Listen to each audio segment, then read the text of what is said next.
രുചികരമായിട്ടുള്ള അലുവ ഇവിടെ റെഡിയായി വന്നിട്ടുണ്ട്. അതെങ്ങനെ തയ്യാറാക്കണം എന്നുള്ളത് നമുക്ക് വീഡിയോയിൽ പോയിട്ട് നോക്കാം. നിങ്ങൾക്ക് എൻ്റെ ചാനൽ ഇഷ്ടപ്പെട്ട എല്ലാവരും സബ്സ്ക്രൈബ് ചെയ്യുക, സപ്പോർട്ട് ചെയ്യുക, എല്ലാവർക്കും ഷെയർ ചെയ്ത് കൊടുക്കുക. അപ്പം നമുക്ക് വീഡിയോ പോയിട്ട് നോക്കാം. എല്ലാവർക്കും സുഖമല്ലേ?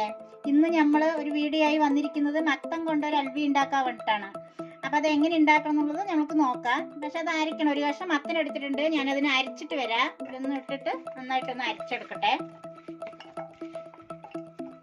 മത്തൻ അരച്ചെടുത്തിട്ടുണ്ട്, നന്നായി അരച്ചിട്ടുണ്ട്. അതിലേക്ക് ചേർക്കേണ്ടതാണ് അണ്ടിപ്പരിപ്പ്, മുന്തിരി, വെളുത്തുള്ളി, നെയ്യ്. അതിലേക്ക് ശർക്കരയാണ് ഞാൻ ചേർക്കുന്നത്. അത് കാണിക്കാം. അപ്പം നമുക്ക് അൽവയ്ക്ക് വേണ്ട ഒരു പാൻ വെച്ചിട്ടുണ്ട്. അത് നന്നായിട്ടൊന്ന് ചൂടാകട്ടെ. അത് നന്നായിട്ട് ചൂടായി വന്നിട്ടുണ്ട്. നമുക്ക് അതിൽ നെയ്യിട്ട് കൊടുക്കാം. ഒരു 2 സ്പൂണ് നെയ്യ് ഇട്ടിട്ടുണ്ട്. നെയ്യൊന്ന് ചൂടായി വരട്ടെ. എണ്ണ നന്നായി ചൂടായിട്ടുണ്ട്. അതിലേക്ക് നമുക്ക് അണ്ടിപ്പരിപ്പ് ഇട്ട് കൊടുക്കാം.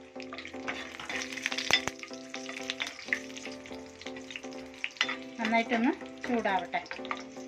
ഇതെടുത്തിട്ട് അതിടാം. അത് ഒരുവിധം ആയ ശേഷം അതിടാം, അല്ലെങ്കിൽ അത് കരിഞ്ഞു പോകും. അപ്പം മുന്തിരിയും കൂടെ ഇട്ട് കൊടുക്കാം.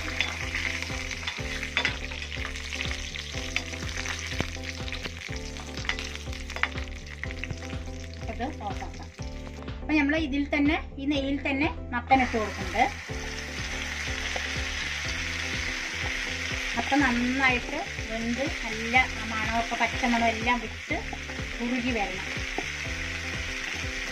നന്നായി ഒന്ന് നല്ല ഒന്ന് ഇളക്കി കൊടുത്ത് വരണം.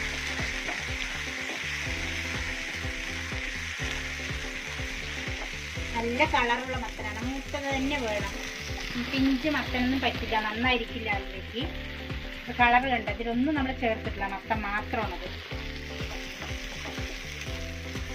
അത് നന്നായി ഒന്ന് ആയി വരട്ടെ. തിക്കായി വന്നിട്ടുണ്ട്, പച്ചമണം എല്ലാം മാറി വന്നിട്ടുണ്ട്. അപ്പം നമ്മൾക്കിതിൽ ശർക്കര പാനി ഒഴിച്ചു കൊടുക്കാം. ബാക്കി ഒരു 5 വെല്ലം എടുത്തിട്ടുണ്ട് ഞാൻ. ഇതിലൊക്കെ മണലും പറഞ്ഞ പോലെ എല്ലാം ഉണ്ടാകും. അരിച്ചൊഴിച്ച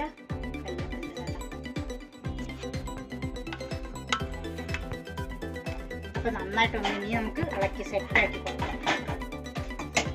അതിൽ കുറച്ച് അണ്ടിപ്പരിപ്പ് മുന്തിരി ഇട്ട് കൊടുക്കുന്നുണ്ട്. നന്നായിട്ടൊന്ന് സെറ്റാക്കട്ടെ. എല്ലാം നല്ല കളറുള്ള വെല്ലമാണ്. അതുകൊണ്ട് കളർ നല്ല കളറായി വന്നിട്ടുണ്ട്. നമ്മുടെ ഹൽവ ആയി വന്നിട്ടുണ്ട്. ഇനിയിപ്പോൾ നമ്മൾ അതിലേക്ക് കുറച്ച് ഏലപ്പൊടി ഇട്ട് കൊടുക്കണം. പൊടിച്ച് വെച്ചാണ് അതിട്ട് കൊടുത്തു. പിന്നെ ഒരു ചെറിയ പീസ് തേങ്ങ അതിട്ട് കൊടുത്തിട്ടുണ്ട്. നന്നായിട്ടൊന്ന് മിക്സ് ആകട്ടെ. ഇതായി വന്നിട്ടുണ്ട്. ഇത് എല്ലാവരും ഇങ്ങനെ തന്നെ ചെയ്ത് നോക്കണം. വേഗം ആവുന്ന പണിയാണ്. മത്തം കൊണ്ട് നമ്മൾ എന്തൊക്കെ ഉണ്ടാക്കും. അപ്പം നമുക്ക് ഇതും അതിൽ കൂടെ ചേർത്ത് അൽവിയാക്കി എടുക്കാം. നല്ല ടേസ്റ്റുള്ളൊരു സാധനമാണ്. ഇത്രയേ പണിയുള്ള എല്ലാവർക്കും. എൻ്റെ ചാനൽ ഇഷ്ടപ്പെട്ട സബ്സ്ക്രൈബ് ചെയ്യണം, സപ്പോർട്ട് ചെയ്യണം, എല്ലാവർക്കും ഷെയർ ചെയ്ത് കൊടുക്കണം. ഇത് ഞാൻ വേറെ പാത്രത്തേക്ക് മാറ്റാം. ഇതൊരു പാത്രമാണ് എടുത്തിരിക്കുന്നത്. നമുക്ക് അതിൽ കുറച്ച് നേരത്തെ എടുത്ത് വെച്ച അണ്ടിപ്പരിപ്പ് മുന്തിരിയാണ്, അതിട്ട് കൊടുക്കാം. കുറച്ച് എള്ളിട്ട് കൊടുക്കുന്നുണ്ട്, കുറച്ച് എള്ളും ഇട്ട് കൊടുക്കുന്നുണ്ട്. അപ്പോൾ ഇതിലേക്ക് നമുക്ക് ഒഴിച്ചു കൊടുക്കാം.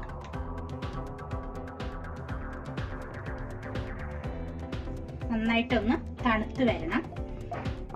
റെസ്റ്റ് ചെയ്യാൻ വയ്ക്കാം. നല്ലോണം ആവട്ടെ.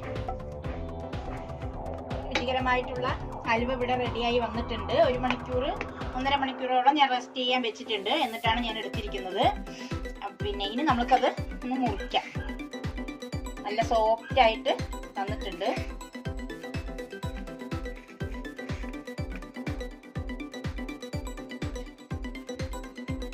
കട്ടി ആയിട്ടുണ്ട് നന്നായിട്ട്. അപ്പം നമ്മളുടെ രുചികരമായിട്ടുള്ള ഹൽവ ഇവിടെ റെഡിയായി വന്നിട്ടുണ്ട്. എല്ലാവരും ഇങ്ങനെ തന്നെ ചെയ്ത് നോക്കുക. എല്ലാവർക്കും എൻ്റെ ചാനൽ ഇഷ്ടപ്പെട്ട സബ്സ്ക്രൈബ് ചെയ്യുക, സപ്പോർട്ട് ചെയ്യുക, എല്ലാവർക്കും ഷെയർ ചെയ്ത് കൊടുക്കുക. അപ്പം എൻ്റെ എല്ലാവർക്കും നന്ദി.